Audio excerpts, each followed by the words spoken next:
Allez-y. OK, c'est vrai, là! Les coulisses de maman. Qui t'inspire au quotidien? Ma mère. Mes parents. La vie. Ben, mes amis. Je trouve que je suis entouré de bons amis inspirants. Je pense que je suis encore à la recherche de ça dans ma vie. De façon générale, les gens qui sont capables d'être eux-mêmes puis qui mettent pas de masque, de filtre. Ma mère, assurément, parce que moi, ma mère est prof et ma mère est passionnée. Fait que moi, ma mère a dit « Trouvez-vous une job que vous aimez, vous n'allez jamais travailler une journée de votre vie. » Elle est comme « Ça me dérange pas. Qu'est-ce que vous faites? C'est éboueur, qui te fait triper, tu feras ça tant que vous êtes heureux. » Puis ça m'a vraiment inspirée à être heureuse. Sylvie, elle est fun. Ah, moi aussi, elle s'appelle Sylvie! Oui! Ah, mon Dieu, qui m'inspire au quotidien. Je pense que je vais être obligé de dire les travailleurs de la santé, puis tous les gens qui travaillent dans les hôpitaux, les gens dans la santé, parce que je trouve que, mon Dieu, c'est tellement politique, mais je trouve que c'est une institution qui mérite d'avoir beaucoup plus d'amour. Il y a une personne en ce moment qui m'inspire dans mon quotidien du moment présent, et c'est Matt Corby. Et je vous explique, c'est que c'est le retour de Matt Corby dans ma vie. Moi, je suis fan de lui et de sa musique depuis que j'ai peut-être 15 ans. Puis au travers des années, j'ai continué à écouter sa musique, mais j'avais un peu oublié à quel point j'étais amoureuse de cette personne. Puis je suis allée le voir à Toronto il y a peut-être un mois et ça l'a ravivé comme une flamme immense. Puis ça m'a aidé un peu à reconnecter justement avec l'espèce de fougue de jeunesse que j'avais auparavant. Donc, Matt Corby, my baby, l'homme de ma vie, ça serait lui. Ah! Bon, ça va! Qu'est-ce qui te rend le plus fier chez toi? Paulin. Mon sens de l'humour. Apparaît pas là, mais je pense que c'est ça. C'est vraiment ma nouvelle télé puis ma PS5. Je suis généreux. Je suis fière de moi ces temps-ci parce que je m'écoute. Ça fait du bien.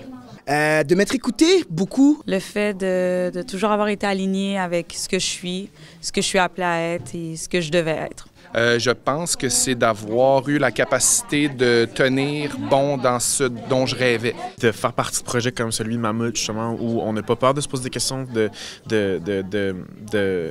confronter, de mettre de l'avant ce qui ne fonctionne pas, de dénoncer, d'écouter. Ce dont je suis le plus fière, c'est la démarche personnelle que je suis en train d'entamer pour apprendre à mieux me connaître et à dénouer plein de nœuds que je traîne depuis des années, depuis genre mon enfance. Ben, crime d'avoir été un peu autodidacte dans ma carrière puis de faire Mammouth. C'est pour tout le monde, celle-là. C'est pour vous autres, pour votre dernière ensemble. Attention. Dans 3, 2, 1, action. Qu'est-ce qui te donne envie de changer le monde?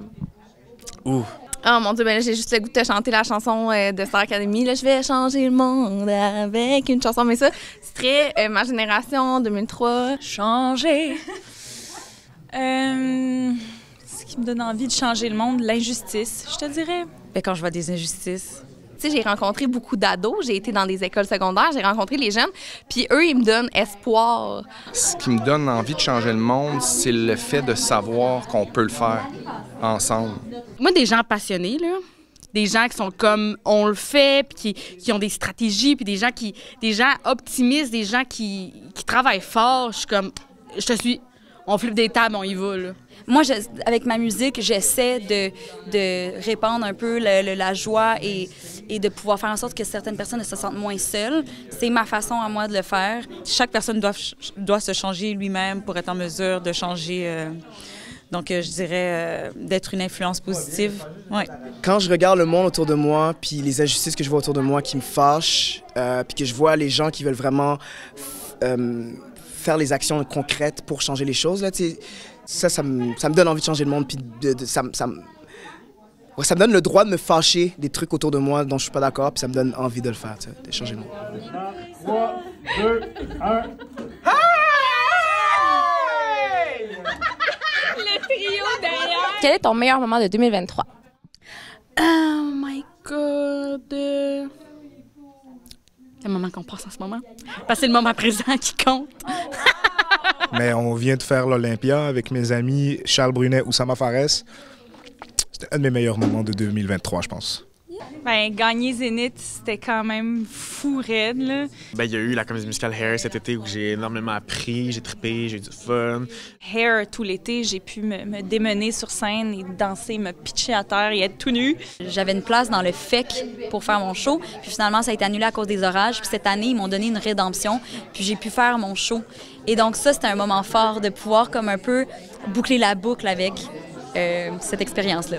Tout le moment où j'ai tourné l'émission Curium, parce que ça s'adresse aux jeunes, parce que c'est une émission scientifique, d'actualité, sociale, technologique, puis je pense que c'est extrêmement important de continuer de produire de la télévision jeunesse, comme Mammouth le fait. Hey, je veux dire mon petit frère. J'ai passé beaucoup de beaux moments avec mon petit frère, on s'est beaucoup rapprochés. Stanley Exantus, si tu vois ce message, je t'aime. Passé beaucoup de temps avec, puis on a beaucoup déconné, on s'est appris à se connaître. On a 13 ans de différence, lui puis moi. Puis ça devient un homme, là, un ado, fait que je pense qu'on s'est beaucoup rapprochés, c'est la dernière année. Puis ouais, c'est un de mes meilleurs moments de l'année 2023. Bon, ouais. Après 22 ans d'amitié, OK? Ça fait 22 ans que moi, mes meilleurs amis, là, on est comme ça. On s'est fait un chalet il y a 1 mois, puis on a comme renouer, genre pas qu'on s'était perdu, mais c'est comme on s'est permis de juste comme arrêter de juste catch up. Tu sais, la vie là, ça va vite des fois, puis là on se voit pas souvent, puis là c'est genre un petit peu par-ci, un petit brunch par là, puis là on a juste vraiment pris le temps là, les 4 filles d'aller dans un chalet, de niaiser. On faisait des sketchs comme quand on était ados, on se filmait, puis on était plus dans le pitois là, genre raconte-moi qu'est-ce qui se passe. On a juste pris le temps de niaiser, genre.